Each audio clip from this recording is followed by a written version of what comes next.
right, and welcome back, everybody, to another edition of Chris Akin Presents. I, of course, am Chris Akin. Over there, that guy made it back from his horrendous weekend of flying. The mighty Erik Ferentinos. Erik, how are you, man? Much better now, Chris. Thanks. I thought we were going to do this from the airport. Yeah, I haven't even been home 24 hours yet. When did you get home? I ended up getting home probably around 7:30 or 8 p.m. last night. And I was fortunate that I made the right move and changed airlines, which I'm surprised most people didn't. It's really bizarre. The sheeple didn't get out of there. Yeah. Well, we'll set the story because this is the story of this episode is your fucking flying insanity. But just so people understand, Erik played Saturday. Right. Saturday. Erik got home last night, Monday night. So between Saturday at midnight and yesterday and 40, 50 hours later, it took you to fly, 2,000 miles? Right. And no shower I showered before that gig. Right. Did not shower after because I don't know. I don't like to shower after the shows for some reason because I take one right before the show. So it's not like a dirty sweat, but it's a rock sweat. I get up there. And afterwards, I like to relish in it for a little while. It's like not brushing your teeth right after you had a great dinner or something. You want to taste it for a little longer before you go brushing it out. And I play a show, and if it was good, I want to smell it. I'm like, that was a funky show.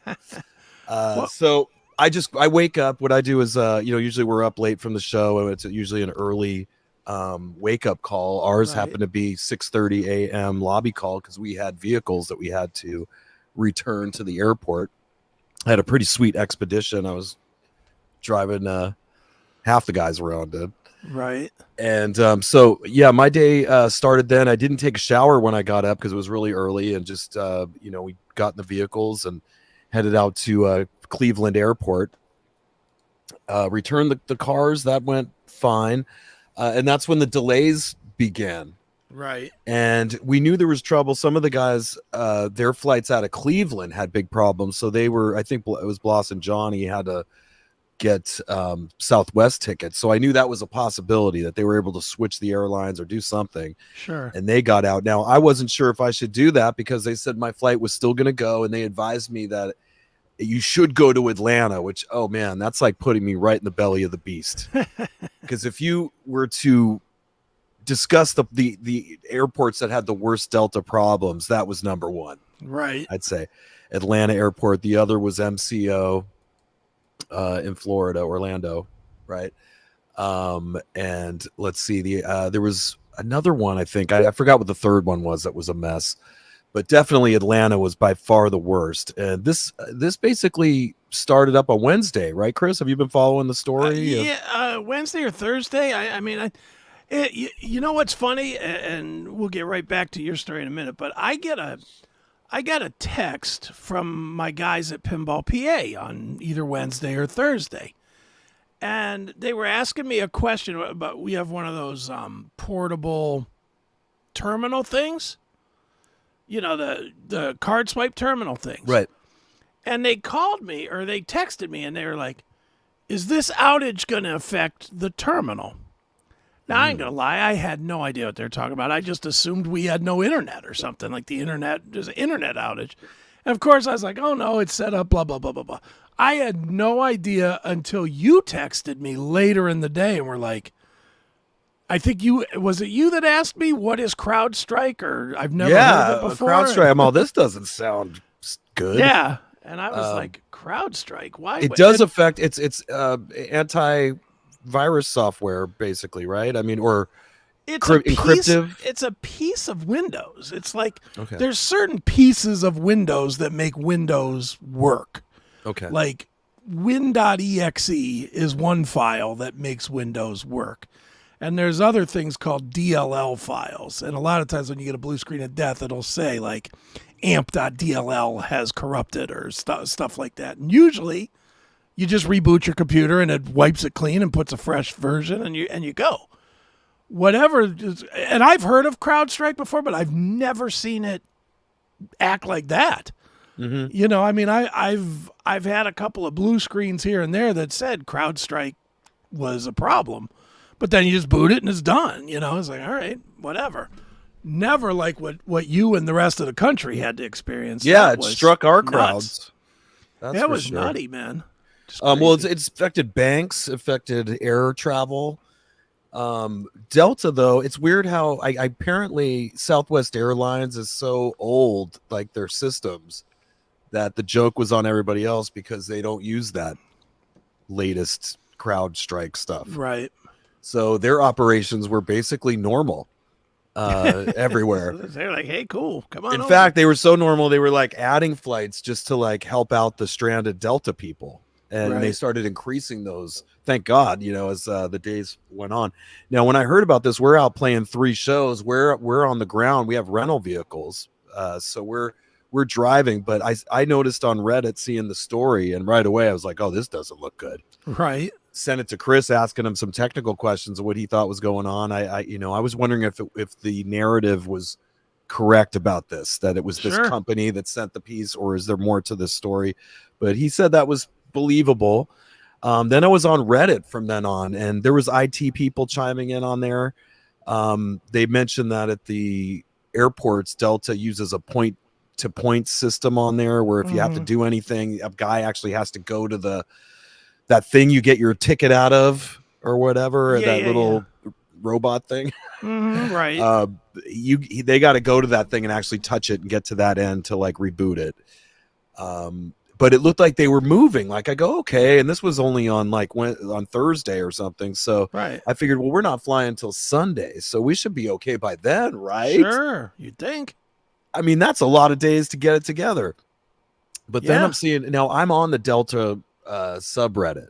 And if you go to that, you see these really crazy stories on there. And I knew right away there was a problem, and I was getting a whiff of how they were treating the customers by basically putting them on standby, but they have no chance of getting on the flight, because not only is there, having software problems, but I guess all the phone calls must go through that system too. So they didn't know where most of their, crew was, down to the stewardesses and pilots, anybody. Pilots. Yeah. With Cleveland, I felt like we got lucky because, these pilots ended up showing up there, and we were just waiting on another crew member so we could go. And then all of a sudden one happened to be walking by. I was like, where are you guys going? And we're like, Atlanta. She's like, I want to go. And I don't know why she said that, but we're like, okay, everybody. And then everybody starts clapping. They're like, okay, we got a crew. And this was after a pretty long delay, by the way. This was already like hours down the road. And this was valuable, time too, that I probably could have gotten out that same day through Southwest had I made the move. And I should add too that as a rocker who does this for a living, I have a lot of miles on Delta. I have a lot of miles on Southwest. Sure. So I have the resources to make some moves. But time is not on your side in those situations, because you have thousands and thousands of people that have the same idea, and these flights start selling out. So then, by the afternoon, all the flights for that day are gone. Right. And let's not even forget the fact, too, you've got guitars. Right. So switching like that is not as simple as just switching. I don't know, and I have not heard yet if you got your guitars. I'm sure you'll get to that. But I know I saw 15 different stories over the weekend where they showed people where they showed people in the airports, like the reporters. Oh yeah. And it was just a sea of bags. Oh, I saw that. Sea of unattended bags. And I was yesterday like, they had a reporter there. When I was, I guess, leaving yesterday morning, I saw all those bags when I was coming back from the hotel, and I had to go in because I was now taking Southwest, and I had to go in through the Atlanta airport. And first you get dropped off near that baggage section when you're just going to find the security to go back in, because I had my Southwest passes on my phone or whatever, and all this baggage. Oh my God, it was thousands and thousands of bags just like sitting there in these pools there next to the claim thing, that little carousel, right? And they had a news reporter there. They were getting ready to do a story. I almost wanted to go in and do a story for her, but I was like, I gotta go. But I could see that, yeah, the luggage, I go, oh man, I'm not gonna get my stuff. But that almost was a secondary worry. I mean, I have other guitars. I could play other guitars for this gig. I always had backups for the backups. I've joked about that before. And I do now take my whoa, hey, slow down. Oh, this thing fell in. Hold on one second. Here we go. Crash. Careful there. This is like my self-contained pedal board is in here. And this has that Tone X I use that has the Splon in there. It has my Boss pedals. It's all, this thing is the easiest my setup has ever been, as far as like, you throw this thing on the ground, just plug it in, one cable, and boom, I got the same great sound every night, which isn't Marshall's. I don't want to go off the beaten path here, but everybody sees me in pictures with Marshall amps, but it's my Splon amp that we cloned and put in that Tone X, made a profile for it.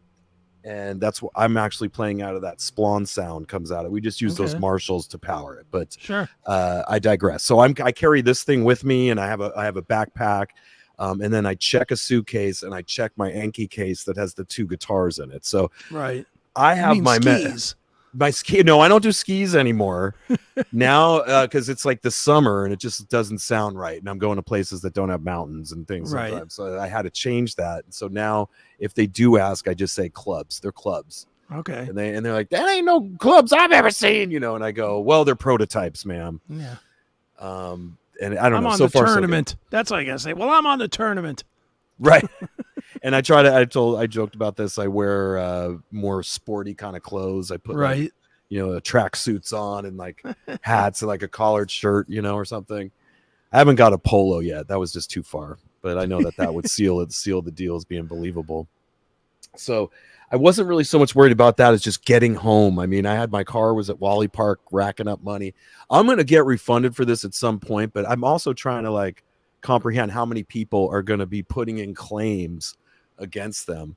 I mean, Secretary Booty Juice or whatever got involved in this. Did you see that?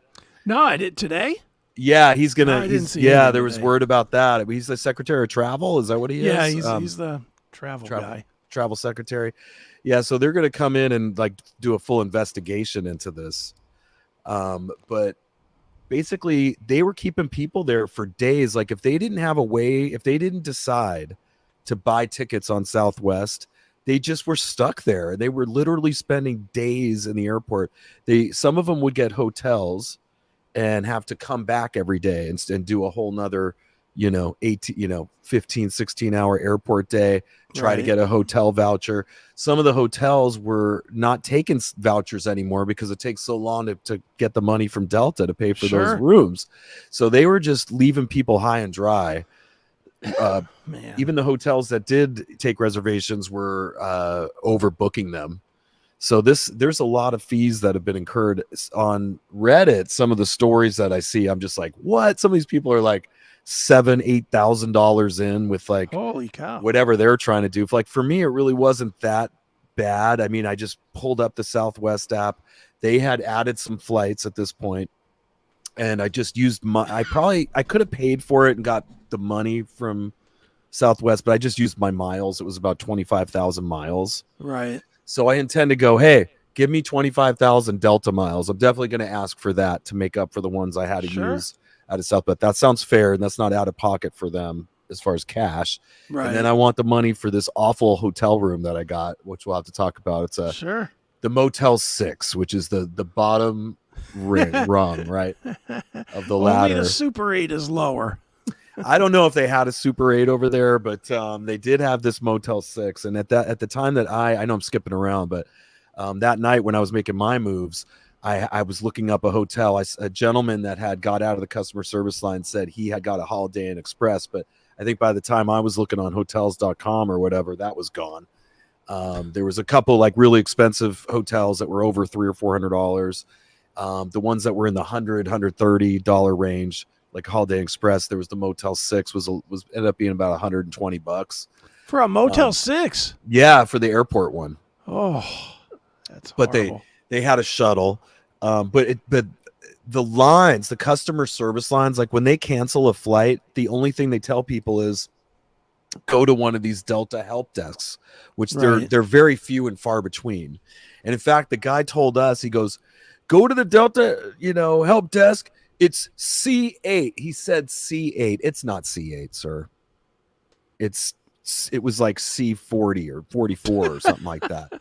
So I thought, well, I'm gonna go run to the C8. Well, there isn't even a C8 at all. That was the funny. I think they did this to me once before. To be honest, I think they pulled the same trick on us in New York once, where they name a gate that doesn't exist, because between it goes gate 7 and then it skips to 9. There is no 8.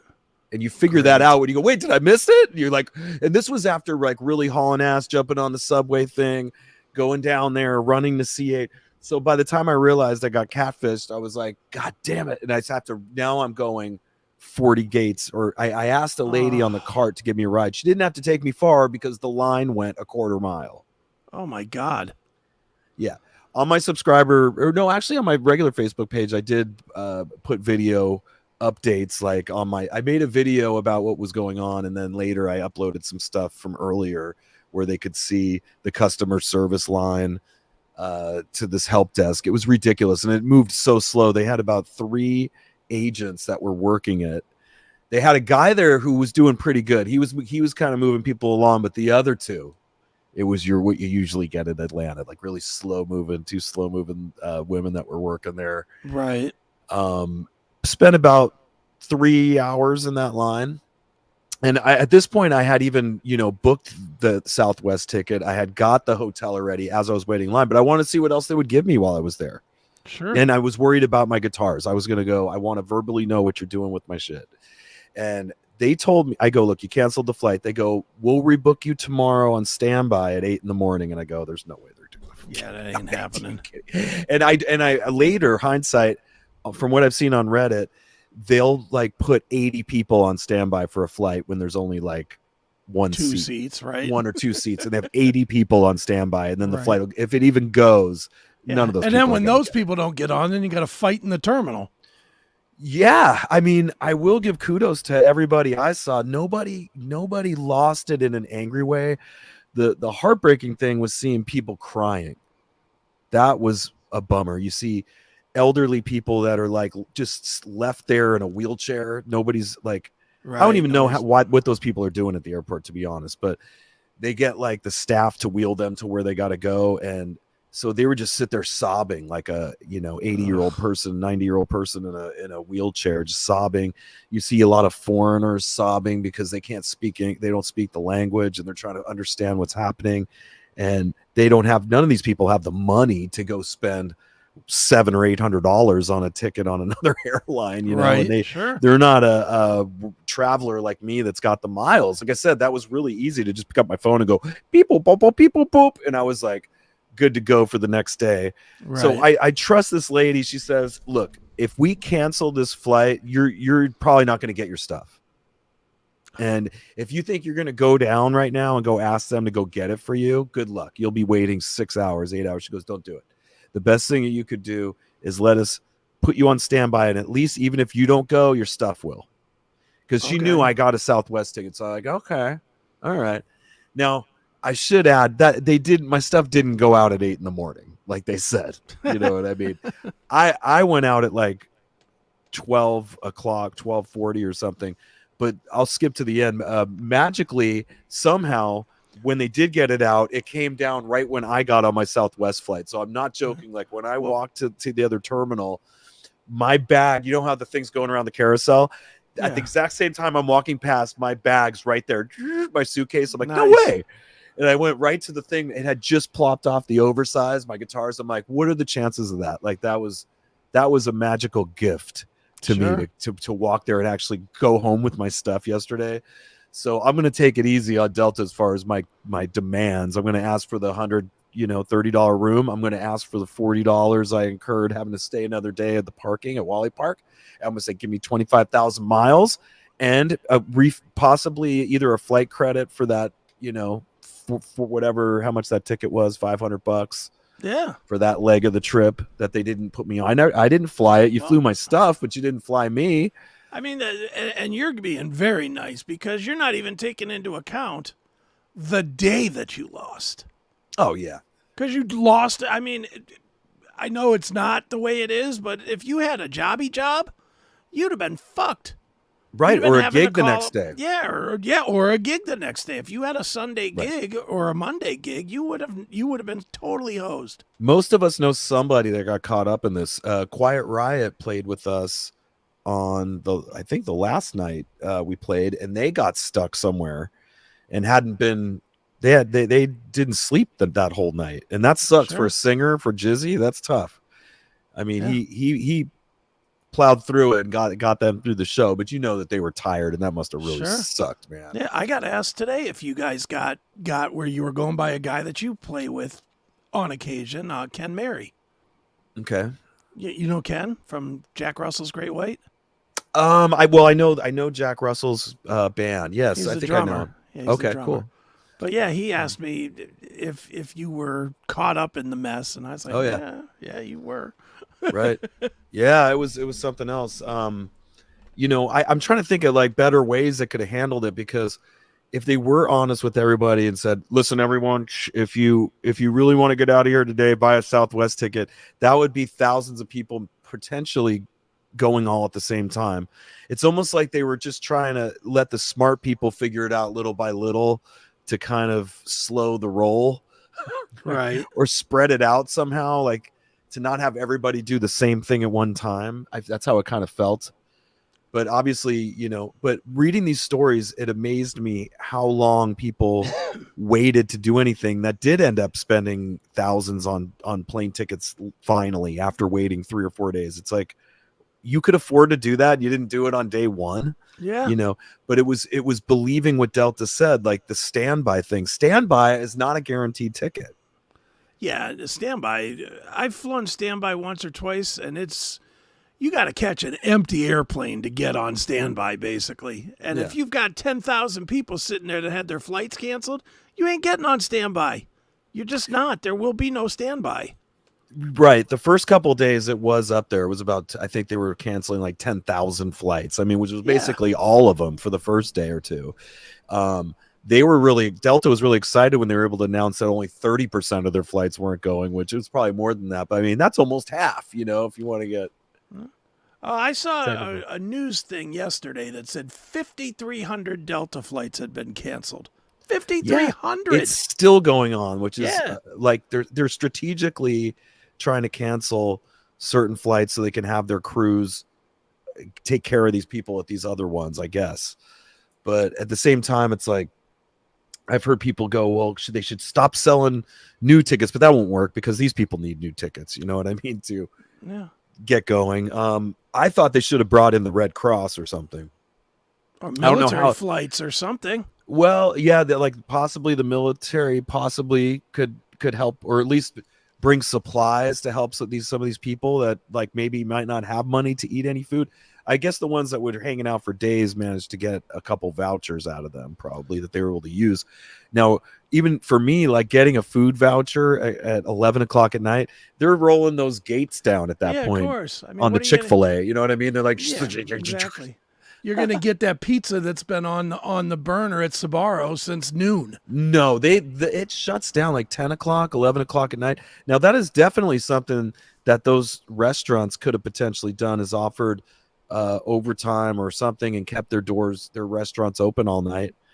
You know, that's something that could have been done. I was saying, you know, the Red Cross come in and give blankets and pillows or something to these people, because they were just, you know, children sleeping on the floor, like their head on the whatever cement thing. I don't know what that airport floor is made out of, but it was a tough watch. And then back to, you know, Reddit, just reading these horror stories on there.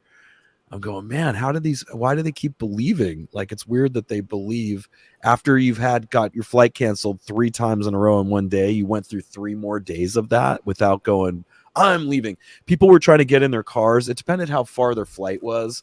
Like if it was like 8 to 10 hours or less, they were trying to rent cars and drive out of there. It was literally like a disaster movie where people are just trying to escape. So it was very stressful. My first day was definitely about, 18 hours of BS. Yesterday was more of a regular travel day, because again, Southwest, it was like easy peasy. Everything went as planned. There was no problem. But Delta, it was like, even you would think you had a chance, but then somebody would be missing on the crew. You would hope they would have an airplane autopilot or something. You're like, we're willing to take the risk to get out of here. We don't need a stewardess. We don't care about it. We don't need our drinks. Don't worry about the drink peanuts. service. Just get the fucking plane moving. Yeah, just come on. Just we've seen one guy, just one pilot. Like they don't care. They can't do it like that. They have to have at least, two people up front. They need at least one service person, I guess, to do the plane. Wow. But yeah, what else? I that motel. I should back up and talk about the motel. To get to this motel, they did have a shuttle. This was the airport. It's like a hotel circle that a lot of major airport areas have, which will just be a bunch of hotels right around each other. But you have to take the shuttle that goes to that hotel, which is stupid because you could pretty much take a shuttle to any one of these and walk to the other one. But anyhow, I had to walk to this shuttle area, and goddamn it, the Motel 6, it seemed like an hour before this guy showed up. I watched the other hotel ones show up multiple times. They're supposed to come every 30 minutes. This dude was like an hour before he showed up, and I was so tired. I had been in lines and waited so long all day. That's how it hit the 18-hour mark, right? Or almost. That was about 15 hours. Finally shows up. Guy takes me to the Motel 6. What's in there? Another goddamn line. Ugh. And this line is pretty long for that. I've never seen a line like that in like a motel like that. This was like a good 40 people in here, and they got one clerk, and this dude looks tired as hell. Right. He's been working since noon. You could tell his eyes just look like they're burning. He was like, I mean, he must have checked in hundreds of people, which that's not probably common, No, not at all. But I'm also I'm talking to this lady in the line, and she's telling me that they were at this hotel that they had reserved, and at some point they go, sorry, no more rooms. And it didn't matter if you had paid for it. They were out of rooms. They had whatever happened. They overbooked it. So people were like scurrying to run across or get back online and grab another room. She had her husband at one hotel. She was here at the Motel 6. Somebody tried to help her and made a common screw up, which is, even though it's late at night, or it's about to be late at night, she picked the wrong date. So they reserved a room where she was early. You can't check into the 22nd. Like you pick the 22nd. You have to watch what it says on there. Like I made sure I booked the room. It was before midnight when I booked it. I think I booked it at like 11 o'clock, made sure it was the 21st. I made sure of that, and ended up showing up. I got my room at probably 2 a.m. or something. But I had that prepaid for the 21st thing. Right. This person that tried to help her sister or whatever accidentally bought it for the 22nd, so it was useless. But she got lucky. The husband at the other hotel, like, had got his room, so she was like, "Okay, see ya, good luck." It wouldn't be right not to tell what the story too about this dude that was in the shuttle with me. It was like a typical brother. He had some other people. I didn't know if they were part of his group or whatever. They were kind of sounded like they knew each other in the back. But when we got there and he walks in and sees the line, he's like, "Oh, no, I don't like this." He was like, "Whoa." And he goes, "Hey, I'm right behind you. I'm just going out here for a cigarette. You just watch my stuff," did one of those. I was like, okay, yeah, whatever. And he puts his stuff. And I'm thinking maybe, hey, if he's going to just go smoke this cigarette, maybe I'll go, yeah, he was behind me or whatever. This dude doesn't come back. He's just out there. He's got friends out there. Or I don't know if they can just meet each other and become friends or whatever out there. But all these like shady people that were out there, he was talking to them, hanging out. They were partying. There was women out there. I think there was also a high prostitution area. Oh, nice. In Atlanta. Yeah, there was a lot of prostitutes around, a lot. And all this was going on. They were in the bushes out there. There was stuff going on in the bushes out in front of this place. Now every so often this dude would kind of peek back in and he'd look all kind of crazy, and he'd look over and he'd seem like he's like counting how many people till it gets to me. Right. Like I become his placeholder now. Oh, great. And many people have come in since. So now it's like, dude, when you come walking in, nobody that's in here has even seen you yet. You're just going to show up. You're not my friend or anything. You're not with me. And sure enough, like as I was getting closer to the counter, he starts coming in now. And now he's like waiting by the counter. And I'm going, man, this is going to get really awkward. I'm wondering what the dude behind me is going to do. There's also a woman in front of me that had a lot of family with her, and I'm worried about the rooms running out at Right. this point. And oh man, then she goes and buys 3 rooms, Oh and boy. her credit card doesn't work. And this guy let her pay cash. She must have reserved it on a credit card, so she got lucky. Right. Because they weren't taking anything that wasn't already prepaid. Right. They made an announcement, and I was really worried that I was not going to get a fucking room, and I was going to have to, like, I don't know, somehow take a cab back to the airport and sleep there. Either way, I was starting to lose it. She buys 3 rooms. I was going, lady, can't you guys condense? Maybe just take 2. But anyway, she paid for 3. I got up, somehow got mine. He saw the reservation. I was like, even though the place sucked, I was happy just to have somewhere I could take a shower really quick. Sure. This place, I thought it was going to be all right. They didn't have the old school Motel 6, that patchwork, the brown patchy comfort. Yeah, and those gross curtains, like everyone looks the same for decades now. They actually had a different comforter, and it did have wood floors. It looked like it was maybe not going to be that bad, but then right away when I went in the bathroom, I noticed that there was like somebody's towel that they had used that was just sitting on the sink. Like somebody had this room and didn't really use it that much, so they just bypassed it as far as cleaning it. Yeah, they just clean enough. Yeah, clean enough. They didn't use the bed, so because sometimes that happens. Like somebody just goes to a room briefly.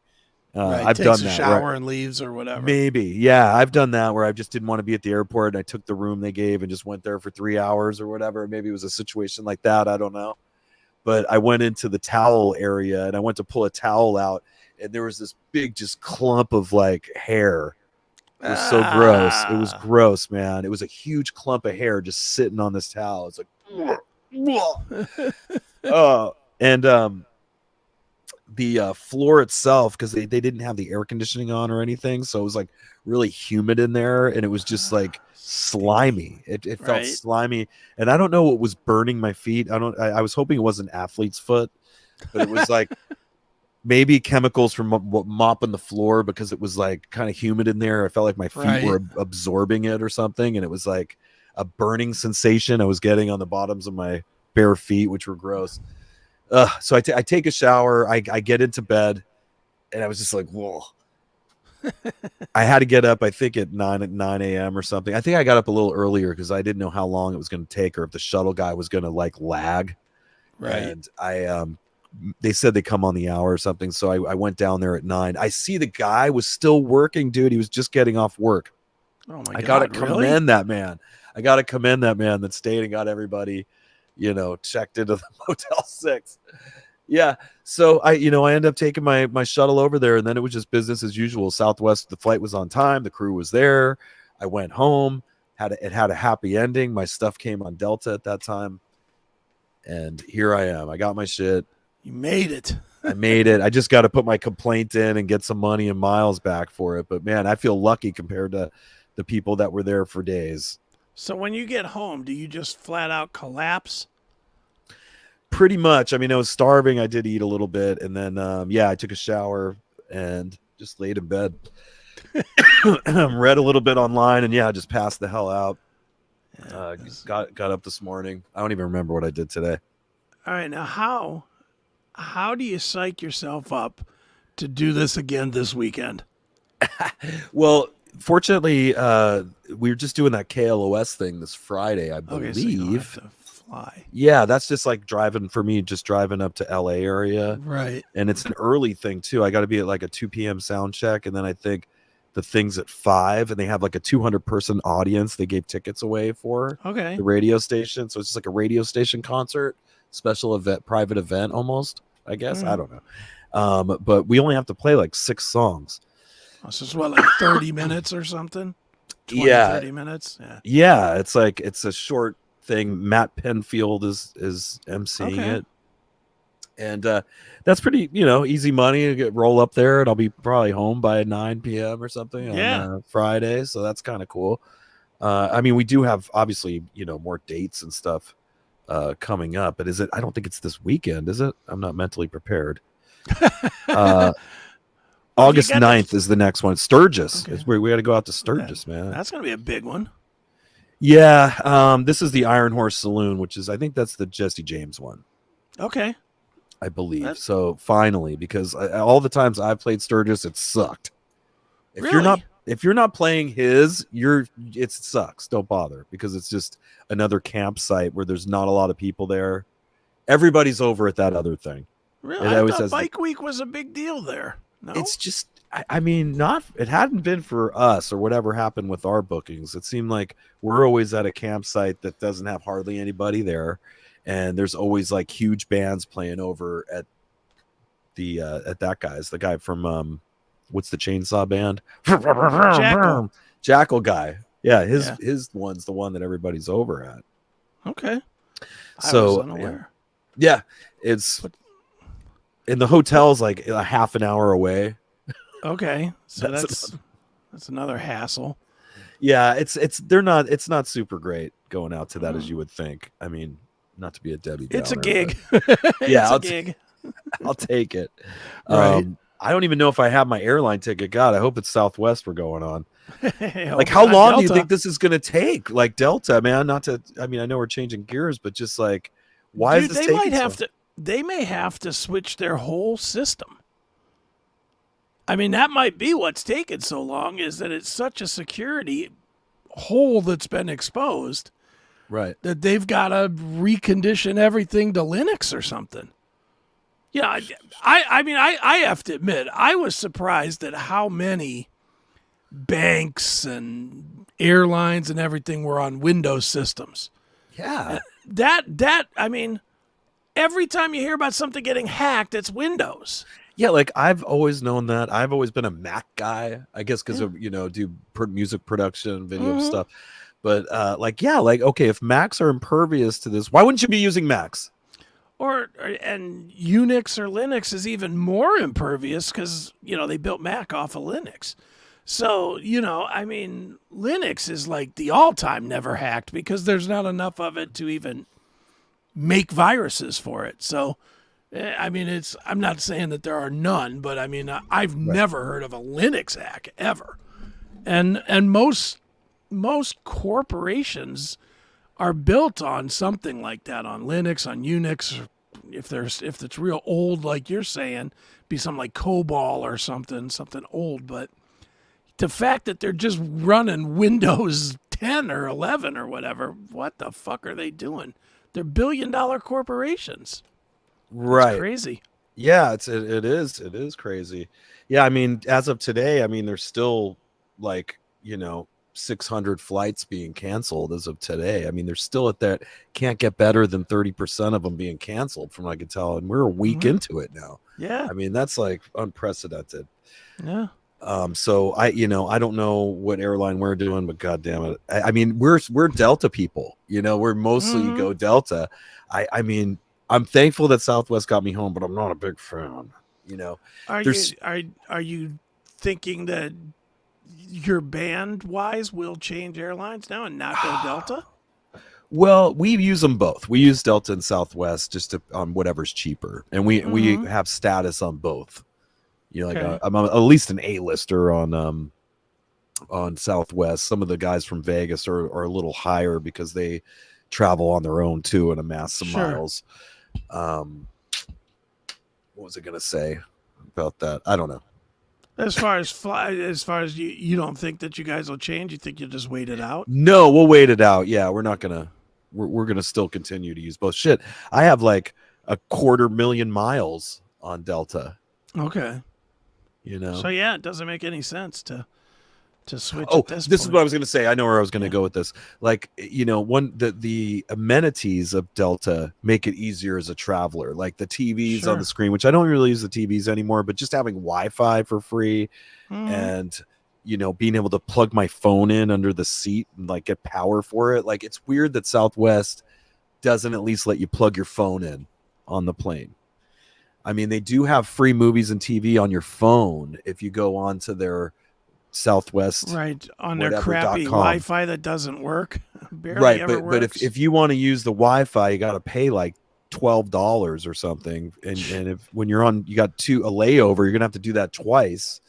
which sucks. You know, I don't like you. They will give you free texting, but you can't text pictures or video or anything. It's just like a dumbed down texting that you can do. Yeah, what is it, a BlackBerry? Jesus Christ. Right, What year is this? Yeah, so it sucks. I mean, because I just usually spend most of my time just like everybody else perusing the internet on Wi-Fi. Right. I don't even need a TV to watch movies anymore. I have my places. I'll just sit on Reddit for 3 hours or whatever the flight is. So it sucks that Southwest doesn't do that. I have to basically charge my phone as much as I can before the flight starts, and that's it. So, and I don't even know if I could get 4 hours of juice out of my phone anymore. You know, it's more like 2 at the most.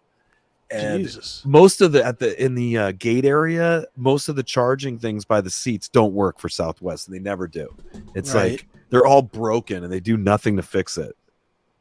Wow. But you know, Delta, they have all that. You know, the Wi-Fi place to your phone. It's just more comfortable. They have, you know, the Comfort Plus. They got first class. Like Southwest is just everybody's got the same shitty seats. Wow, it's crazy. You know, I'll throw a couple comments up and then we'll take a quick break. All right. Okay, Mr. Moose there. Evening, gents. Yes, you finally made it home, Eric. You guys, first people I thought of when I heard about Computer Fiasco Friday. Well, thanks for keeping us in your thoughts. And you did make it home, so finally, eventually. Right. I got it the worst out of everybody. Okay, we got Fuego on deck. Sounds you were going round and round. Yep. It wasn't way cool, Junior. No, it was not. I saw a funny thing. A friend of mine, of ours, Amir Morandi, who's a old friend of Matt's, and I've known him for about 5 years myself, and he's a great photographer. Sure. And he was at some of the shows, and one of the photos he took, he made a "Make America Way Cool Again," and then had a cool picture of Steven, you know, like for president 2025. So maybe we can get Piercy on the ballot. Well, he couldn't do any worse than these fucking ass clowns we do have on the ballot.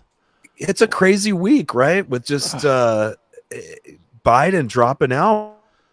Yeah, and if he's alive or if he's not, and who knows? And Erik freezes up, of course. God damn it.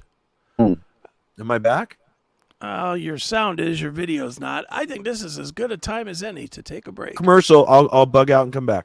Yep. All right. So while he does that, I will flip to this screen, and I will flip over to a commercial or two, and then we will be back with some more.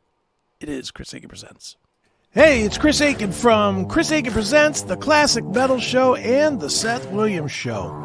Now, we know it's frustrating to have to use this website for videos, that website for podcasts, and still another for the live shows. Well, let's end that shit right now. Get the Locals app and get it all in one place. This is free, folks. You don't have to pay to get most of the great content that we're doing. Like I said, it is free. On your phone or device, just go to locals.com in your iOS or Google Play Store, install it, and create an account. Open the app, surf to the search from the bottom, and type in Classic Metal Show. Then click Join. That's it. Once you join, you can click on the triangle button at the bottom, and you can select from videos, live streams, both past and active, or podcasts. Watch and listen right there. When a stream is live, you can participate in the chat right from that screen if you choose. If you want our exclusive content, just click support when you visit the Classic Metal Show community. It's simple, and it's the best way to stay engaged with all of my shows, so sign up today. Hail and kill. It's the limited edition 6-big set from Eric Ferrantino's. Get your autograph set today at ericpix.cmspn.com. $25 includes first class shipping.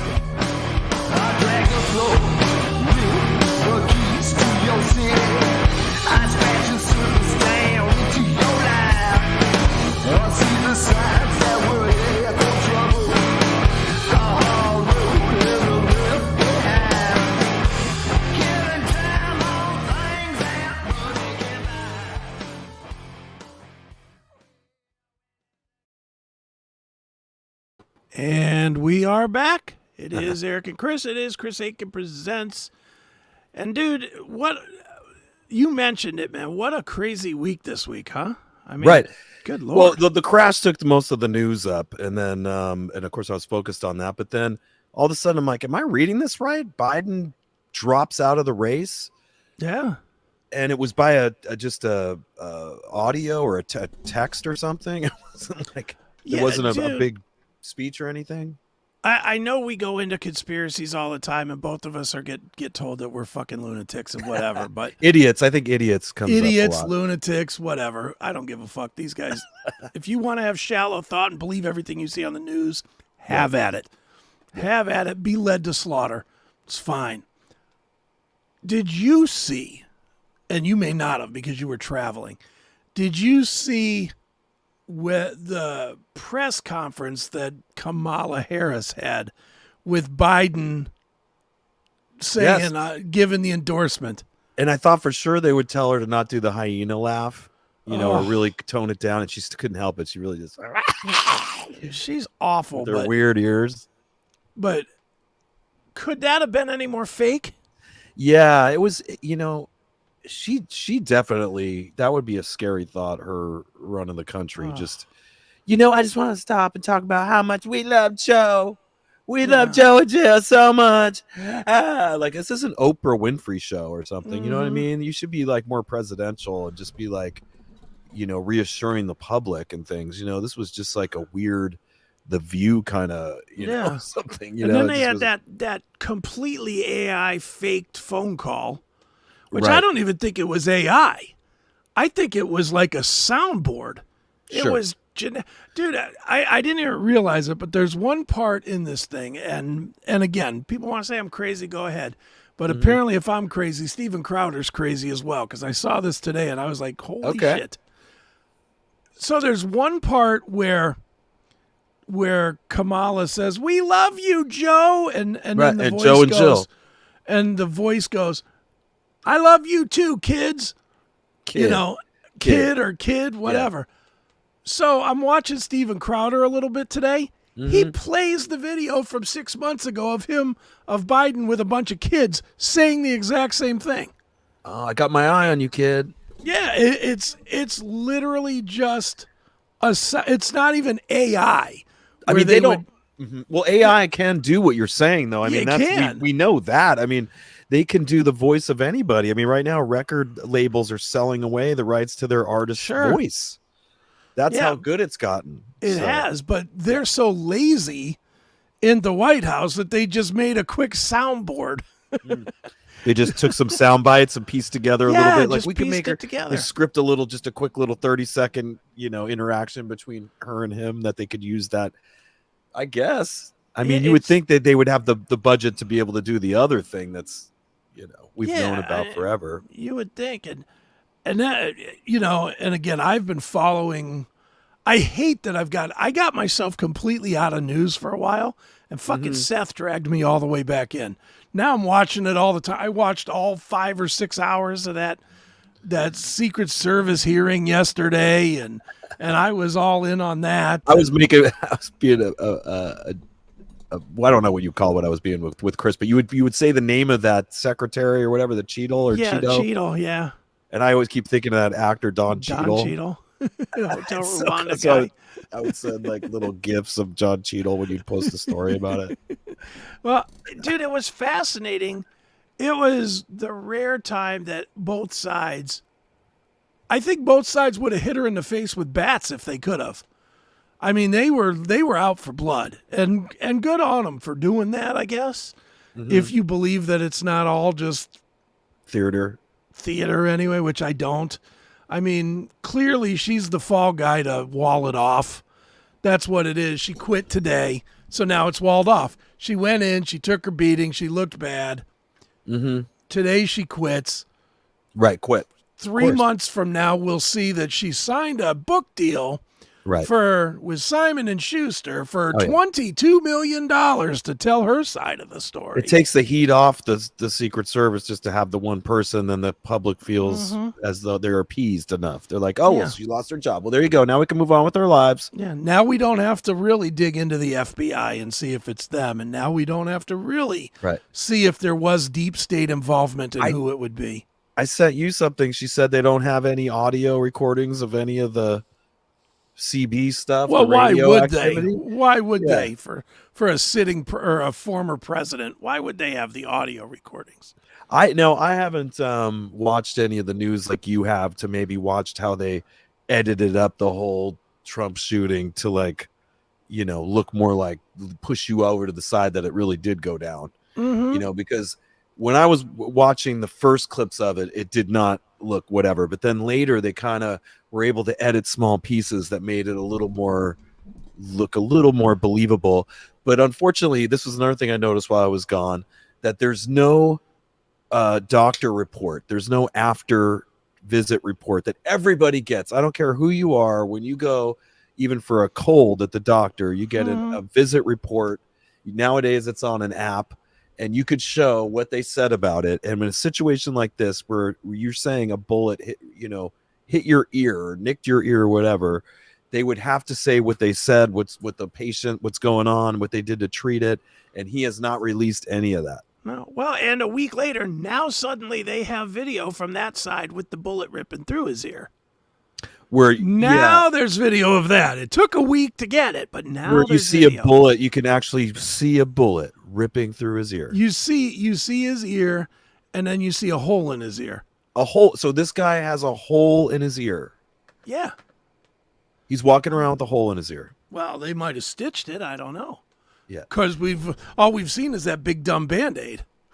No, but that's interesting though, because then there was that movement going on where like all of a sudden the Republicans are put in solitude or whatever, not solitude, in solidarity with Trump, like putting a bandage on their ear, on their one ear. It's like really, it's that is like so put out there, that sort of thing, to show fandom or whatever. Yeah, I mean the whole thing. Again, I don't know that I'm ready to go as far as you are that the whole thing is staged. I'm definitely willing to go as far to say it's not just a colossal fuck up.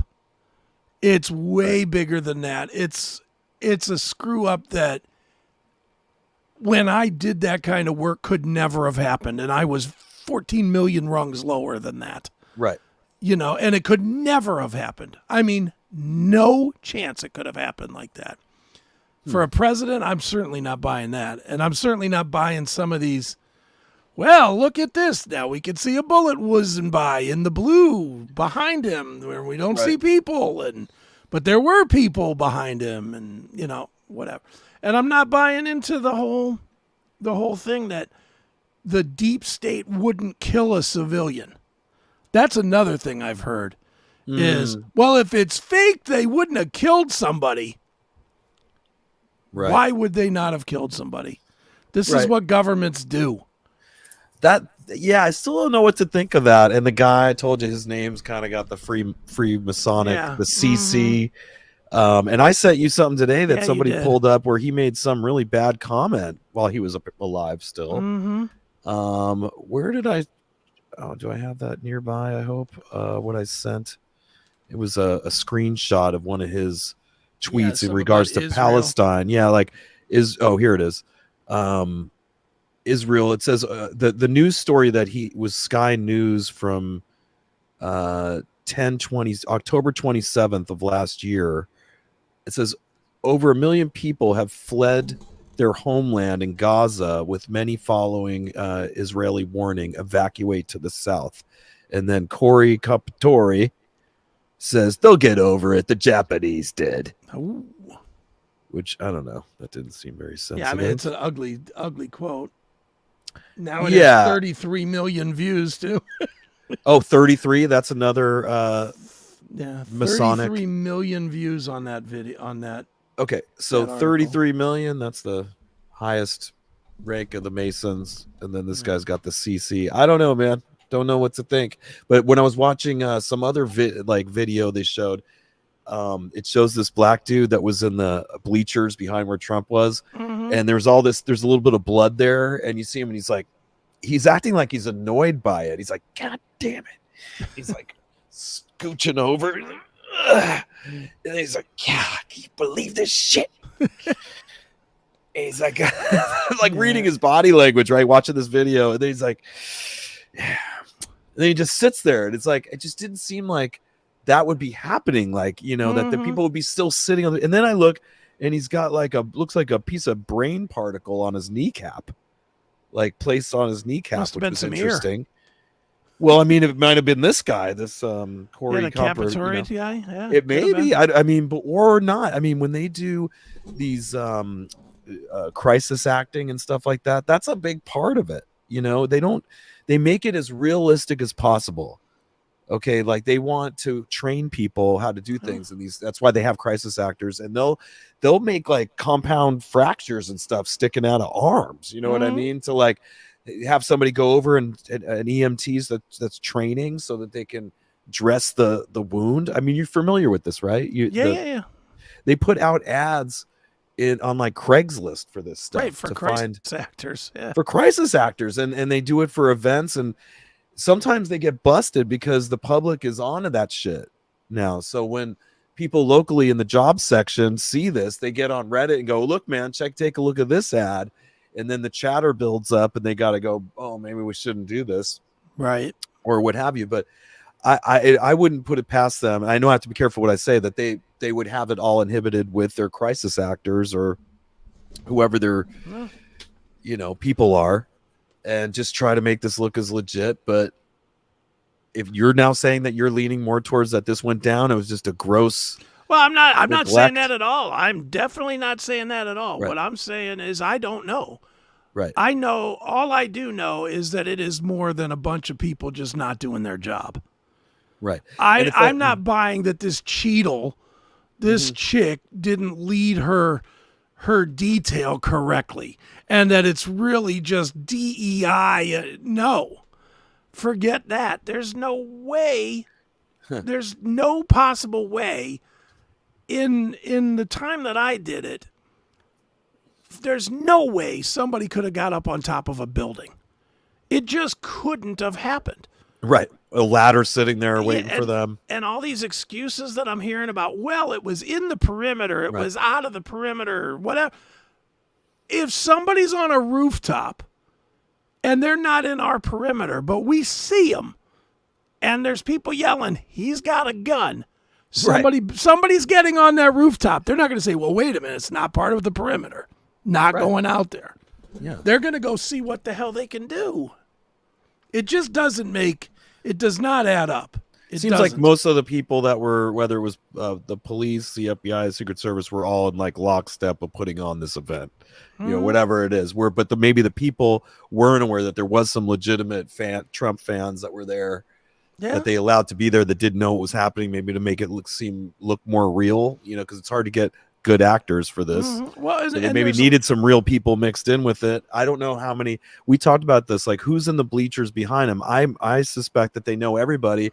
In fact, the one lady that we did at the time we did our last show, we didn't know who she was. That's sitting right behind there. She looks really weird. Yeah, because the glass, and then all of a sudden, she gets down for a second, then creeps back up. She gets down for 1 second, then she's all. Yeah. Ooh, gotta film that. Yep, she's filming it, and everybody's like, well, that's strange behavior. She works for the FBI. She's an FBI agent. Mm-hmm.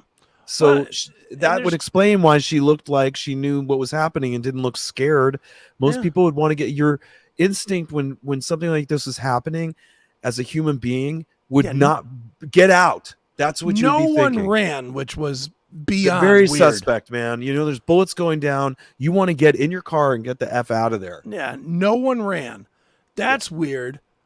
CNN that won't put Trump on TV, all of a sudden they're doing a Trump rally for the first time in forever.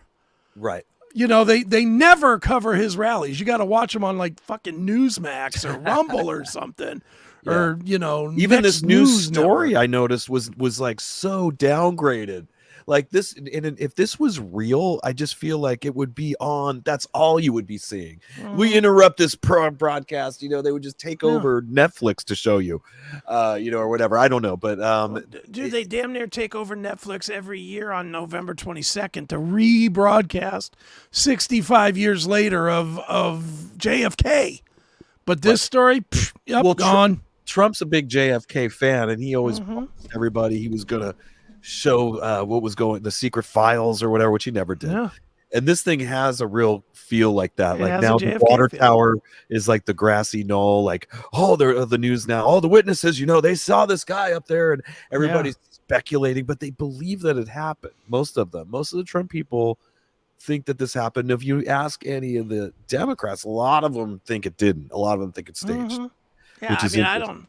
I don't know, you know, and we'll never know. I mean, honestly, the reaction is exactly what they want, Right. which is a zillion Confusion. people with a zillion ideas, and none of them equal the real thing.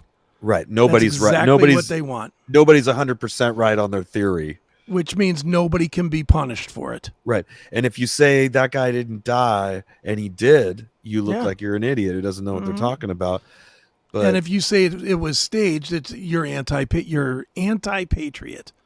now with the shooter, I have always wondered, like, do these people really exist? Because of course they say they get a few people to say, oh yeah, I went to school with that guy, a couple, but they're really, I mean, they had no social media presence before, which is strange.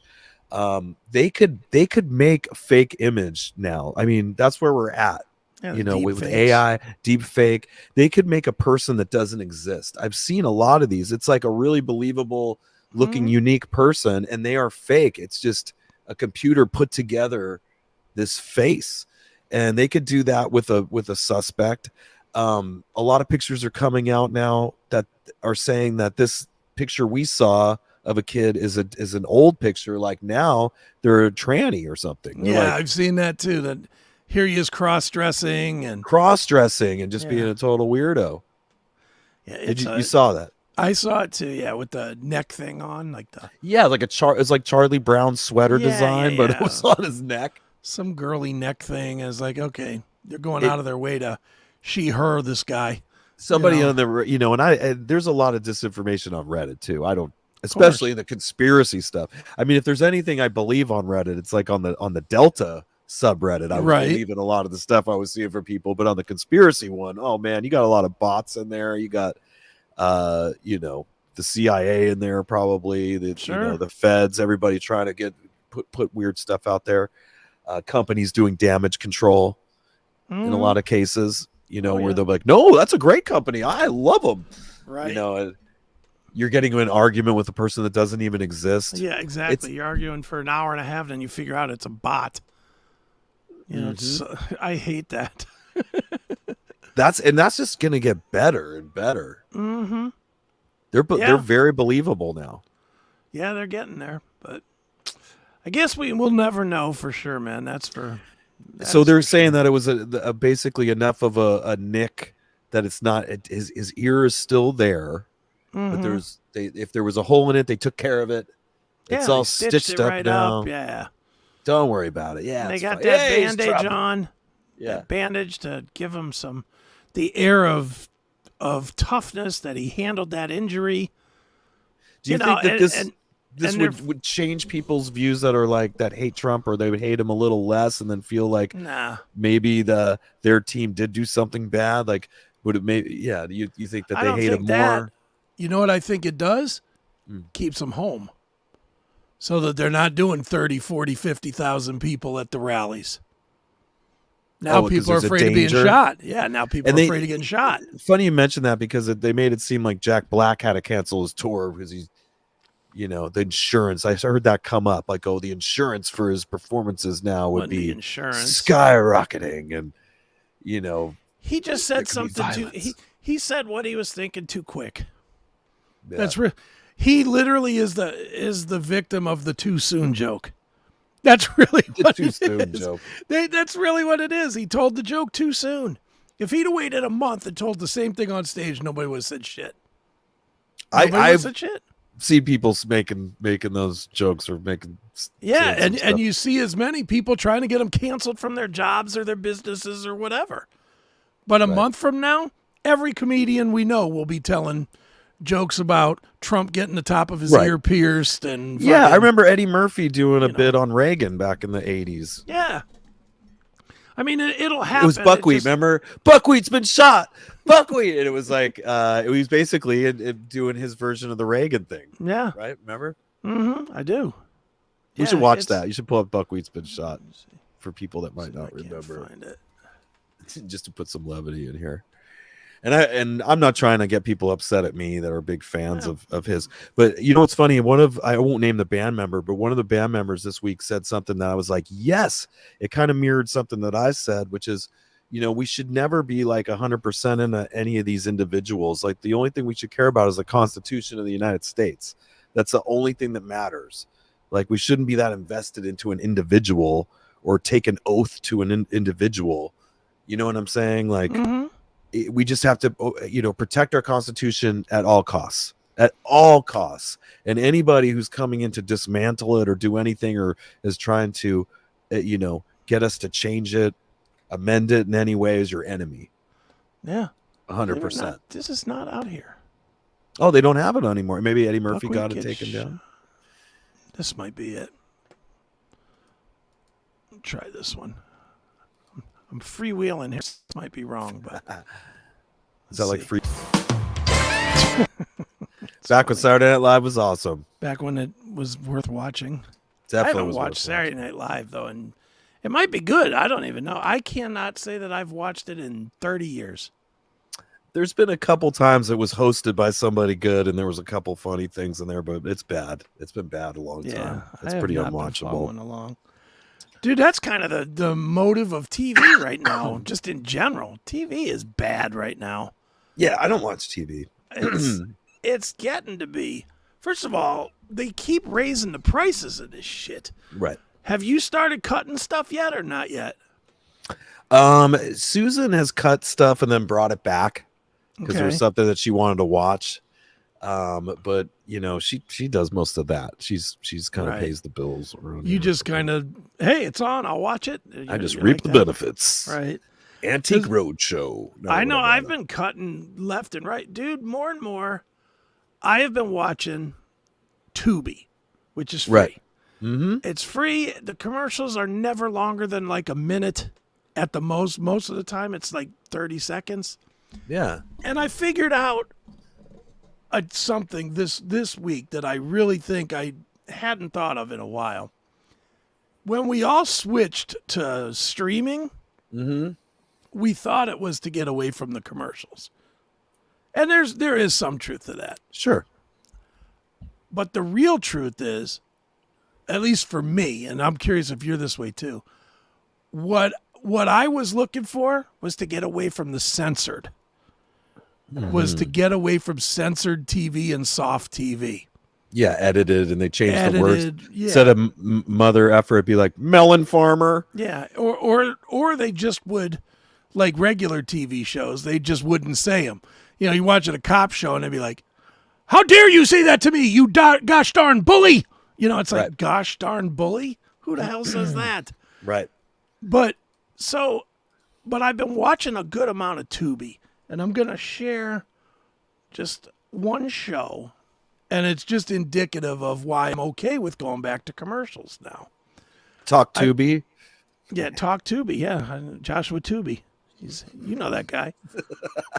I know that dude.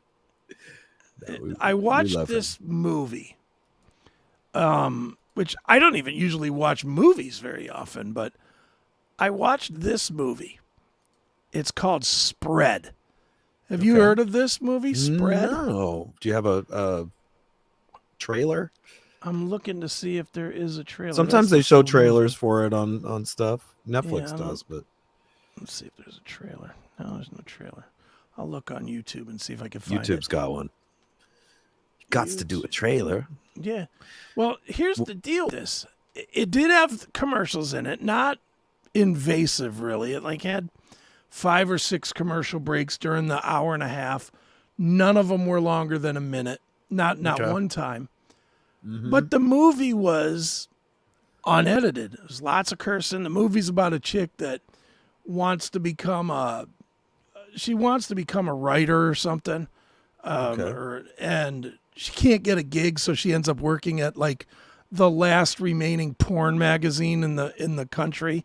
But she helps them turn the business around. So it's a little bit dirty. It's got some language in it. It's got a little bit of nudity in it. All the good things that I like. Right. But it didn't bother me to watch it on Tubi because they don't edit anything. And that made it worthwhile, where I think in the past, the minute we saw the commercials, we were like, fuck this, we're out. And I just don't think we're there now anymore. I think they've forced us to put commercials into all this junk to where now we're just used to it again. So now it comes only to censorship. Does that make sense? Right. That makes sense. I don't mind commercials because I talk a lot. Maybe it's a good thing to have some commercial breaks so Susan doesn't have to get mad at me when I'm talking through the movies. I'll wait till the commercials. Here's the trailer for Spread. I enjoyed this movie too. It really, it's not the normal that I would usually watch. Usually I would watch something a little more gritty than this. This is definitely lighthearted comedy with some sexy in it. But I enjoyed this movie a lot. It was actually pretty good. So here it is, the trailer for Spread on Tubi TV. Oh my God! Oh! When it comes to sex, you're a little uptight. You're just not fun. I'm not fun? No. Your dad and I have decided to stop getting you money. No, but I just got fired. You lost your job and your boyfriend all in one day. That's got to be some kind of record. Thanks, Dad. You have no real work experience, but I have a job for you. Really? You didn't tell me it was for porn. You must be the new temp, I can tell. That's me. Any problems being around dildos? No, I'm around them all the time. Great. I can't work there. I'm a feminist. Spread's been around longer than you've been alive. You know there's a green room for talent. Do you think I'm a porn star? No, definitely not a star. Your hair is so slippery looking, like a baby doll. Thank you. I just came to show off my new tattoo. It's an arrow pointing down to my cute little... Oh, no, please. Are you sure? I think you're better suited for a job where you, make soap or fold cardigans. Are you guys on social media? What do you think? Yikes. I'm basically the official features editor here. Do you have a name, or is it just unofficial official? Okay. Dad, what are you doing here? You work at Spread Magazine. Mr. Ferretti, I just feel like an app and some good social media could really turn this place around. I was really impressed. In a row. Make Spread an app. What? Tag Spread. And you get paid. What if they're fetish videos? Even better. That's my favorite dating site. But that was LinkedIn. I know. I have a theme for the next issue. Foot fetishes. There's an audience for that. Liz, it's now or never. I think this went really well. Where's everybody in? What am I in charge of? Dad, you don't work here. See, just a regular... They dug Harvey Keitel up for this. Yeah, Harvey Keitel and the guy from Third Rock from the Sun. Right. Whatever his name is. I don't even know what his name is, but... This looks all right. I can tell you Susan's not going to want to watch this. It was okay. It really... Not as dirty as you'd think. It seems dirty because it's, based around porn.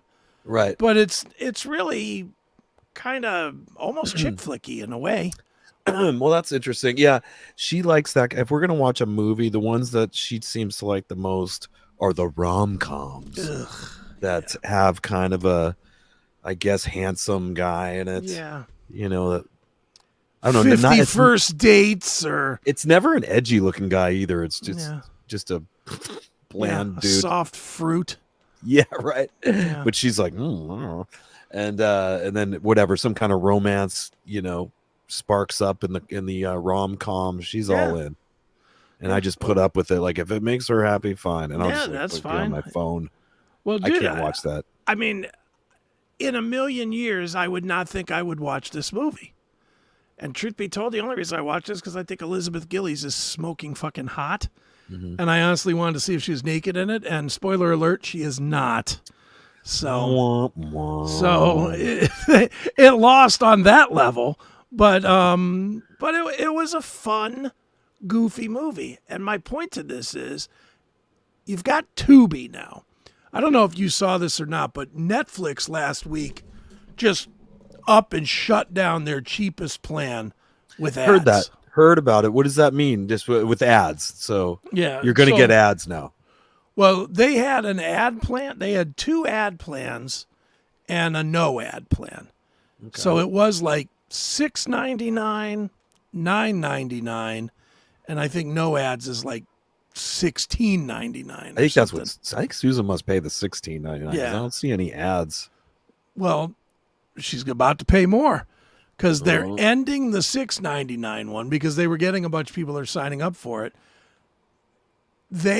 But they weren't getting enough, so they just ended that. So now you have to pay $9.99 for the ad supported, and they announced that they're raising the ad free like 30% to like 22 or 23, and I'm like.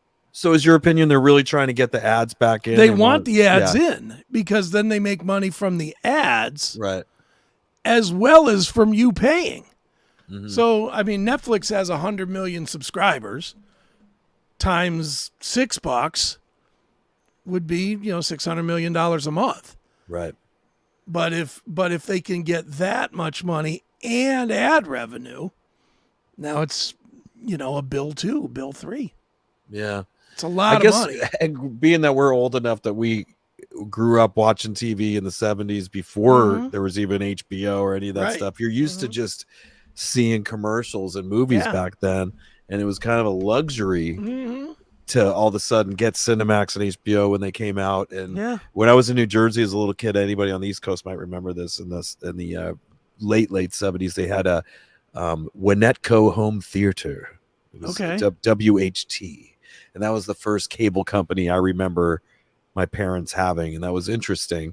And that was like the Wild West back then. They would put some like rated R shit would be on in the daytime.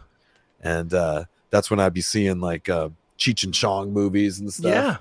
I mean, dude, everybody always talks about Skinamax and Sex After Dark and Emmanuel in Space and all those movies. Goodbye, Emmanuel. Goodbye, Emmanuel. Those, at least I'm old enough. I'm a little older than you. I'm old enough to remember when that wasn't as shocking as just watching like a straight up horror movie in my house. I still remember I was over at my friend John's house, and we all were hanging out. We stayed up until after his parents went to bed because they had HBO. And they had My Bloody Valentine playing. Oh yeah, My Bloody Valentine. And that's a B movie. That's the one. There was. Now, I was around at this time, so I was even younger and should have even had less of a reason to see it. But I see it. That's the one where the scarf at the end, like the guy's working on his motorbike, right? And then the guy comes over and throws the scarf in the wheel, and it gets caught in there, and and then his face goes.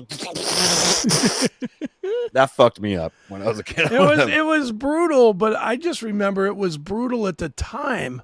Right. And I remember thinking, man, I watched this on regular TV. Now, wasn't that the Radar from MASH? Oh, I don't even Didn't he end up being the killer in it? And he was like, I have a feeling he was in it, if I remember. I don't know that he was in it. I don't remember. Are you looking on the IMDb or something for it? Yeah, I'm looking right now. My Bloody not 2009. Which, if it is, they remade this movie. They did. Holy shit! In 2009? No, I want the one from 1981 or whatever. Here it is. Let's see. I feel like the killer was Radar for some reason. No Radar. No. All right. No, in fact, I don't know any of these people. Paul Kellman, Lori Hellier, Neil Affleck, Keith Knight, Alf Humphreys. Alf. Or some other, and people can chime in, anybody who's watching like some scary movies that you would see in the daytime on HBO or whatever. On HBO back then. Chud. Dude, the original Nightmare on Elm Streets. I'm wearing that shirt right now. Love them. Love Yeah. them. Hellraiser. Freddy or Mike Myers, Halloween. Yeah. Magic. It was always cool. That was one thing I missed about the video store was as a kid. Sure. In the 80s, going into the video store and looking at all the scary movies. I didn't get to go to the porn section. There would always be some like curtained off section where the pervs go rent a dirty movie. Yeah, the beads. Because they need to be able to hear who goes in there. They need to hear you. And more to the point, your mom would hear you if you were in the store. How embarrassing to have to rent that though, right? I mean, in most cases. Yeah, I never understood those guys, and Lord knows, I mean, I watch tons of porn, but I never understood the guy that would walk in, and they all had the same move. They would walk around looking at video, like regular videos, right? All of them, and they'd be like, they would pretend like they didn't know where they were going. Right. I wonder what's in here. This is a weirard section. This must be where the really new releases are kept, behind the beads. I have to admit, as a kid, knowing that it was that section when I was like 11 or 12, I considered those people to be total pervs. Oh, totally. But at the same time, if you were in there, like, I don't know if you did this, I definitely did this. I would position myself on whatever end cap was next to it, so that when they shuffled the beads around or opened the get a quick glimpse at some naked tit or whatever, when I was 13 years old or whatever, that was important. One thing I recall is, as a teenager, somebody in his 20s, well, in the 90s, it was still really expensive. You just purchase something like that, like go into a store and actually buy a VHS tape or something. You're talking like $25, $30 to buy like some terrible VHS video camera filmed garbage. Right. It wasn't even like the classics of the 60s and 70s. It was even worse. Yeah, it was like transferred 8mm. It was just garbage. Well, there's those transfer. Even some of those aren't too bad, but when they switch to like video cameras, right, and it just doesn't look right, and then they would have like, it's 6. You would go, well, what's the best deal? How this one that says it's 6 full hours of this or 8 hours of that? And it's just the grossest chicks, and it's not sexy. It's not sexy. Exactly. They got hairy bush up to their chins. Actually, no. Awful. Again, you're wrong. No, what? I'm surprised you're not. God, you're forgetting a lot of this. No. In the 90s, it wasn't that. It was now fake boobs were coming into play, and it was a landing strip. By the 90s, I was done with renting videos, and I had graduated to AOL and CompuServe. Is that when you have to wait for the image to start to build up? Absolutely. And it's a transvestite. But I'll tell the story. My ex-wife was a total fucking Nazi about chicks. So I had CompuServe, which I knew she didn't know what that was, and she thought it was work software. Right. So she never clicked it. So I did all my porn surfing on CompuServe, so that I could leave it run, and she would never go and look at it because she didn't know what it was. And it looked all. I don't know if you remember CompuServe, but it looked all businessy. Yeah. Where AOL looked fun and had big pictures. Yeah. And hey, you've got chat mail. on AOL. Yeah, you've got mail. It all looked fun, where CompuServe looked like you were, doing accounting or whatever. Definitely, that's the thought I had. Remember thinking back on. But it was the same. You could connect to those bulletin boards back then, and I can remember sitting there with CompuServe, and I still remember the photo. For God's sakes, it was a picture of Melissa Milano naked on a beach. And it was loading and loading and loading. Oh, yeah, it exists. Okay. But it was loading and loading and loading. It was so fucking slow. And it got all the way to almost to the vag part. Mm-hmm. And I heard her pull up in the fucking car. And I was like, Milano? No, my chick. And I was like, no, I got to turn this off now after waiting like an hour for this shit to download. Because it was, and it was. And with each little etch, you're like, oh my God, I'm about to see. Now, is this the kind of thing where to turn your computer on and you had to like make a phone call? Like, could you? Oh, yeah, absolutely. Mm-hmm. And that was another thing. A lot of times you'd be downloading a picture of something, whatever it would be. As for me, it was always celebrity porn. And I'd be downloading something, and all of a sudden the fucking phone would ring. and it would disconnect. It would disconnect. Right. You know, and I was just like, God damn it! I almost saw whoever. I almost saw Pamela Anderson. Wow, I didn't remember it knocking the line off. You had to put Do Not Disturb on your phone. Oh, okay. There was a time there where I was really behind the times. Like my dad would have like computers and stuff like that in the 80s, which were really expensive back then. But for me as a young guy, I didn't own one for a while. I don't think I had a computer till around like 1999 or something. Sure. Dude, there's a lot of people like that. You know who didn't have a computer until I think either the late 90s or the 2000s? Neely. Right. He had web TV.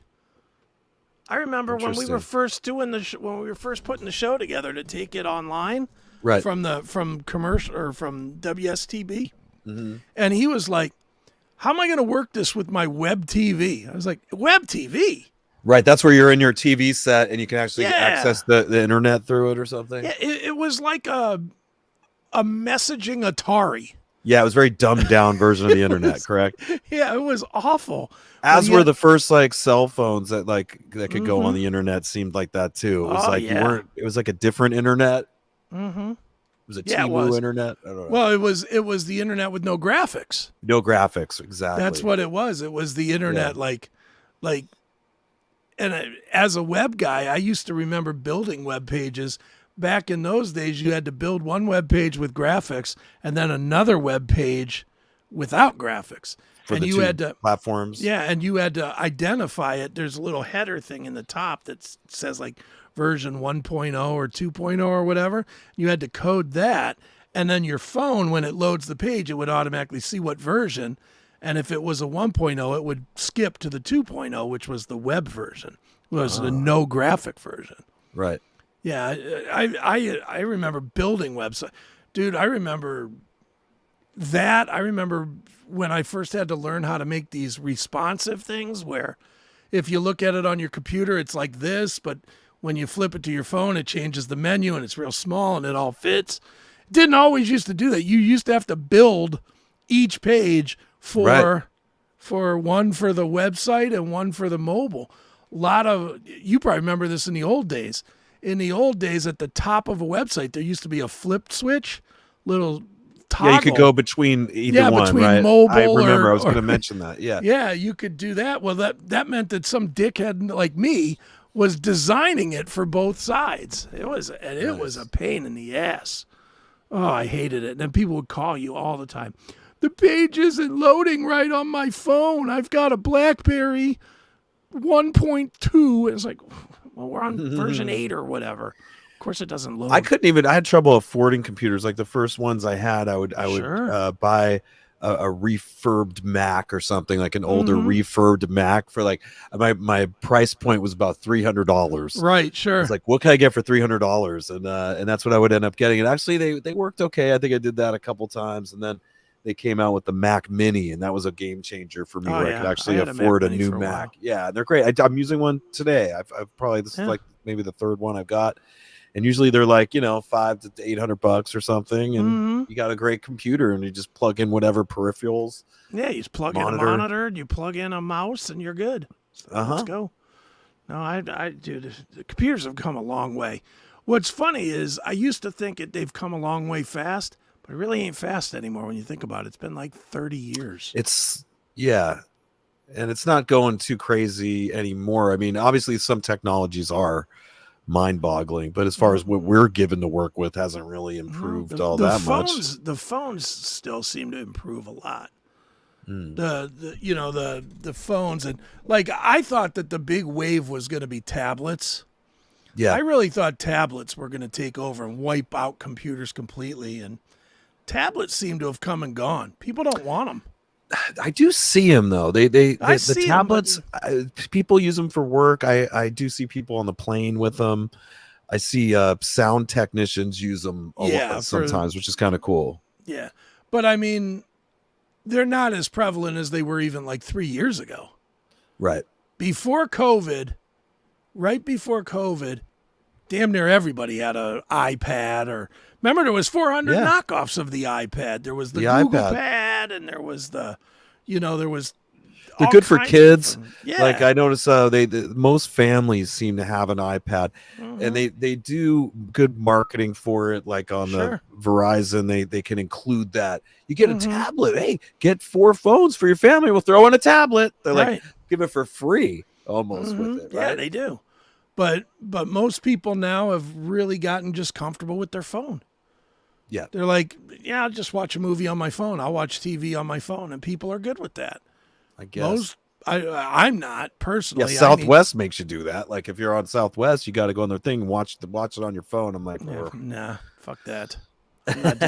I'm not watching a movie on my phone. No, the only other benefit on an airplane to like having it on your phone is like keeping other people from looking at your shit. Like once you're on like a tablet, like they're like I look over and see what people are working on when they're like they pull out their laptop or something. I'm like, what's this guy getting into over here? Right. And God forbid you watch a movie with any kind of nudity or language on it, and it's on a tablet. Then you got some asshole next to you. Some of these what are you movies, watching, son? Some of these movies they show on the plane are a little inappropriate, man. I've seen that. I've two recent memories I have with inappropriate stuff. This young boy was watching his family was sitting behind him, and he was watching a really violent movie. Really fucking violent, like where God, it must have been 100 guys just getting shot to death, like a John Wick movie or something like that. Totally, it was like something like that, and it was so weird to see this little kid who shouldn't be watching it. That I actually pulled out my phone, but you know how like I forgot to turn the flash off, so when because the plane was kind of dark, and when I started filming it, all of a sudden the light came on, and that kid turned around like he's like, and I go, oh shit! I put the phone down. I'm like, oh, I didn't. He saw it. But it would have been a good video. But I put the phone down, and he knew he probably shouldn't have been watching it. He knew I probably started taking a picture or something of him watching it. So he like hoping you were gonna show his mom. All right. Yeah. So like at least I didn't want to look like I was a creep or something, but I was just filming it because it looked a little weird. Then another time I was sitting there, and there was some movie where 2 like twin brothers are going down on some woman or something. Oh, Jesus. Yeah, it's like it was a comedy or something, but it had a lot of like sexual content in it. Right. And it wasn't showing sexual parts, but they were obviously you could tell the guy's head was going down under the sheets. It was softcore porn. Yeah, it was like exactly. It was like a softcore porn where I'm going, well, that's a bit much considering there's all age groups around here. Right. They used to do soft versions like we talked about earlier of movies that they would put, like usually airplanes would have edited versions, where now I feel like they're actually just letting it ride on a lot of these. Whatever. Yeah. It's probably cheaper to just get whatever is streaming versus getting an edited version. It's probably cheaper to cheaper to license. Yeah. But all right, let's get the fuck out of here, dude. We've given the kids plenty, and I don't know if you can hear it, but I am totally losing my voice. I don't know why, but all good. Well, let me put up the quickie graphic here. Where are you going to be, sir? Well, we got the KLOS thing, and then as we mentioned before, we're going out to Sturgis. So unless you're like a boomer biker, you're probably not going to be there, right? For that, but shortly after, I guess the next day, the Montana Fair. Anybody in Montana? Anyone? Billings, Montana. We're going to be doing the Metro Park First Interstate Arena. You heard that right, folks. I'm playing arenas. Look at you. Yep. So, Sturgis on the August 9th and then Saturday, August 10th. This thing that KLOS is doing this Friday, I don't know if they're broadcasting that live on the station or not. If you're in the LA area, but it's only 200 people that are winning tickets to it. We're just going to go in and play 6 songs and beat it. Dude, speaking of Piercy real quick, and then we will get out of here. I saw a story, I think it was last week, that Steven said that you guys are going to be continuing on with Invasion of Your Privacy. I'm hearing that. I mean, there's some circumstances, even with the Out of the Cellar thing, where we really can't do the Out of the Cellar record, or it's maybe not appropriate for the show. Like we were calling it like 2 different things. We'll do either the Out of Cellar record in its entirety, and like say we have to play a 75-minute set. It's more realistic. Right. We could do Out of the Cellar and then play like 15 minutes of the other hits. Sure. And it works out. Where we have only have an hour to play, we found ourselves just doing greatest hits, because there's a lot of casual fans, like at a fair maybe or something, that don't all know all the Rat songs. Yeah, they don't know She Wants Money or whatever. Right. They know. Yeah, they know the video songs, like the songs that have Lack of videos. communication, maybe. Wanted Man, Right. Back for More. Right. And there's some that we probably should be doing, shame or something like that. But I'm hearing this Invasion of the Privacy, and that's a little bit of a marketing thing too. Like you got to change it up. Sure. Like some bands are guilty of doing the same damn set for the last 30 years, and that's boring. You got to do something to get it, change it up a little to make it interesting. And I think we're going to try to do it. Well, it would be great. I would definitely like to see that show. Do it. I'm hearing that we're going to be playing that. It's like definitely going to be the solo band going into next year. Okay. So that's great job security for me. There you go. Mo money, mo. All right, so that's where Eric will be. I, of course, will be in my normal haunts. I'll be with Seth tomorrow. Classic metal show over the weekend on Saturday. Blah, blah, blah. Back with Seth on Monday, and then right back here on Tuesday. Remember, people, to mark it down that we are no longer going to be doing this show on Mondays. We are donezo. We've talked about it for a while, but the combination of Eric just being fucked over by Delta plus the fact that we didn't want to, I really didn't want to do Mondays during football season. Right. The change is made. And this was good. I like doing this on Tuesday. It's all right. Yeah. Because now pressure. Mondays are my Sundays. Oh, I don't have to run days. Oh, and that's my fun days. Eric and the Bengals. Yeah. But no, it's nice to have a Monday off after a tough weekend, Right. And football season's starting soon. We got to watch. We don't want to compete with that, right? No, that's tough to compete with. But Tuesday there ain't shit on ever. So no, you can look forward to Chris and I. That's right. And we have will another be show on. before the Fright Bite. The next show will be the Fright Bite. Okay, so Fright Bite. Maybe Fright we'll do Bite a short Chris Akin Maybe presents, we'll and do maybe like half hour before, like a lead half in. hour of Chris Akin presents, and maybe have a guest host. Maybe Count Yeah. Cracula will show up to do the Chris Akin presents for 30 minutes before we go over to the. Maybe That's an we do idea. that. I mean, we'll figure it out. But just watch the socials. That's the bottom line. You could keep up with us there, but we will be on next Tuesday doing. What is the movie we're doing? Oh, Do you it's remember? What is it it's called? something vampire. It's Robot vampires. Yeah. It's vampire RoboCop. Was that it? Yeah, it's something. It looks really, really bad. Yeah, it should be good. They did make a lot of those, although we never ended up doing sequels or anything yet. Not yet. We got a lot of years to go. Right. I'm going to say what the movie is right here. It's called Right. Robo Vampire. Robo Vampire. If you can see that. There it is. It's green screening out a little bit, but yeah, there it is. Oh, that's a good one. You can see I put Chris's head Yep. There on the it is. poster, which looks kind of badass. I threw Chris a bone this time because the Look other at times that. I always make him the chick. I don't care. I got lovely chick hair, so it's all good. That's right. He's got great hair. He That's does. right. And then you see Crown Cracula's at the very bottom That's there. right.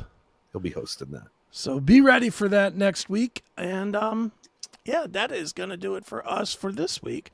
So for Chris Akin Presents, I am Chris Akin. And I'm Erik Ferentinos, baby. And we are donezo. See ya.